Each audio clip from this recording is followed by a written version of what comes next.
The story begins in New York City in the year of 1957, where we see a man named Rudolph, who is an extraordinary talent in the realm of painting. He took out a note from inside a coin, which has something written in code language on it, and he decodes it. And right then, the FBI team raids his house and conducts a thorough search, but they find nothing. He cunningly conceals the note within the layers of paint. But the FBI fully believes that Rudolph is a spy for the Soviet Union, so they arrest him. This was during the time of the Cold War between the Soviet Union and America. We are then shown a lawyer named James. James is an insurance lawyer, and he is given this case, although he doesn't want to take it, but James is made to understand that he must fight Rudolph's case. Although Rudolph is a spy for the Soviet Union, he should still be given a fair chance to save himself. After much deliberation, James finally decides to take this case. Afterwards, he tells his assistant that he needs every piece of information on Rudolph. But when James goes home, his family isn't pleased because he has taken on the case of a Russian spy. And as the world finds out about it, they will hate him. James says, he may be a Russian spy, but he deserves a chance to present his case to the world. That's why I have taken Rudolph's case into my own hands, and now, no matter what happens, I will stand by him with full honesty. James's assistant also comes here and provides him with all the information about Rudolph. The next day, James goes to meet Rudolph in jail, and Rudolph tells him, I have never committed any crime, so you cannot do anything wrong with me. James says, you should cooperate with the American government. It will benefit you. Rudolph does not agree. James says, numerous individuals in this country have lost their lives due to Russian spies, that's why everyone hates Russian spies. And I want you to cooperate with the American government and tell me the whole truth. Only then I can help you. Because, even if you want to, you cannot deny the fact that you are a spy for the Soviet Union. After hearing James' words, Rudolph starts to think. Afterwards, James approaches to the judge and says, I want Rudolph's trial to be conducted in a completely fair manner. There should be no unfairness or partiality in his trial. The judge responds, even if we wanted to, we cannot do that. You know that Americans hate spies from the Soviet Union. James leaves from there. That night a CIA agent named Hoffman approaches him. Hoffman tells him, whatever information Rudolph has given you, hand it over to me. James straightforwardly declines, stating, Rudolph is my client, and whatever he has told me is confidential between him and me. I cannot disclose it to you. Hoffman threatens James and then he leaves from there. James begins to investigate the case, and he discovers that during the search of Rudolph's house, none of the police officers possessed a valid search warrant, rendering the entire operation illegal. The next day, he goes to court where everyone seems to have already assumed that Rudolph will receive the death penalty. There is no benefit in investigating this case. James feels deeply saddened upon learning this, and he thinks that his point will not benefit him in any way because everyone here is against Rudolph. On the flip side, we are shown James's son, who is being taught in school about how to save oneself in case of a nuclear attack. Upon witnessing this revelation, James's son becomes fearful. Upon returning home, he begins preparations to safeguard himself. And when James asks him about it, his son responds, he is preparing for self-protection in case of nuclear attack. James also starts to contemplate why he is trying to save Rudolph. It's because Soviet Union could launch a nuclear attack on their country.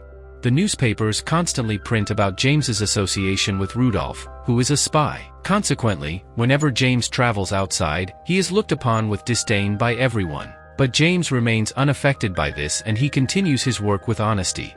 After enduring numerous trials and legal proceedings, Rudolph is ultimately found guilty. The judge delivers the grim verdict, announcing that Rudolph will soon face the death penalty. Upon learning of the verdict, a sense of satisfaction ripples through the crowd. However, after leaving the courtroom, James approaches Rudolph with reassurance, saying, the final verdict hasn't come yet. Don't worry, I won't allow you to face the death penalty. But Rudolph remains very calm. He shows no signs of fear at the prospect of facing the death penalty. He's not afraid to face it. In fact, the sentence doesn't make any difference to him. After that, James goes to the judge's house and tells him, if Rudolph is killed, it would be a loss for us, because we can extract a lot of valuable information from him. You should also think about this carefully. Upon hearing James' words, Judge also ponders over the matter. The following day, as the courtroom awaits the final verdict, Judge then delivers a surprising decision. Rudolph is sentenced to 30 years in prison instead of facing the death penalty. The announcement sparks uproar among the spectators, with shouts echoing throughout the courtroom. When James comes out from the courtroom, he is met with a barrage of curses and insults from the crowd, blaming him for allowing a spy to evade the death penalty. Even his superior tells him that he made a big mistake, he should not have intervened to save Rudolph. But James remains resolute, because he acted in accordance with his duty. After this, James goes to meet Rudolph. Rudolph tells him, "You saved my life, so I am grateful to you. But now, everyone is against you, you have to protect yourself and your family. The Americans won't spare you." That night, James's daughter is shown when she is watching television. Suddenly gunfire starts in their house. Fortunately, everyone's luck is good as no one gets hit by the gunfire. James is also very scared. After that, he calls the police to his house and says that he needs protection. The police officer says, "Whatever is happening to you is completely justified. You're a traitor to the country." On the flip side, we're shown a CIA agent who has trained a group of pilots. Their planes are outfitted with sizable cameras underneath, and their mission is to fly over Russia to capture images from the region. These planes operate at extremely high altitudes, under the belief that they are undetectable by Russian surveillance. And if they are spotted, they would have to return at any cost, either by any means necessary or by destroying their own plane. As the pilot embarks on his mission, he takes off with his plane and begins flying over Russian territory. While capturing photos of the landscape below, disaster strikes as a missile strikes his aircraft. Despite his desire to destroy the plane in allegiance, he finds himself unable to do so. Consequently, he is compelled to eject from the aircraft and descends over Russian soil using a parachute. And this news spreads in the entire America. On the flip side, when James goes to his company, everyone decides that he will be fired because everyone is against him. Afterwards, James receives a letter from Rudolph's wife in which she writes, "Thank you, James, for saving my husband's life." James then takes this letter to Rudolph. Rudolph examines the letter and remarks, "My wife did not write this letter." On the other side, in Russia, where a pilot has been captured, who went to Russia for espionage from America, and he is sentenced to 10 years in prison. James now takes the letter and goes to his senior with the letter, which Rudolph's wife wrote to him from East Germany. His senior says, "This isn't a letter, it's a message for us that has come from East Berlin. You go there and find out who wants to make the deal. We can't go there because if we go there, our lives will be in danger." Now James agrees to go there to make this deal. Meanwhile, an American student is shown on East Berlin, who crosses the wall to meet his girlfriend. There, he is caught by Soviet Union authorities. He is claiming that I am a student, but his pleas are ignored, and he is arrested. Now James also heads to Berlin. James is told that you must retrieve our pilot at any cost. James has already learned that the American student has also been captured by the Soviets. James says, "I also want to get that student released, but the CIA has no interest in that. They just want to retrieve their pilot."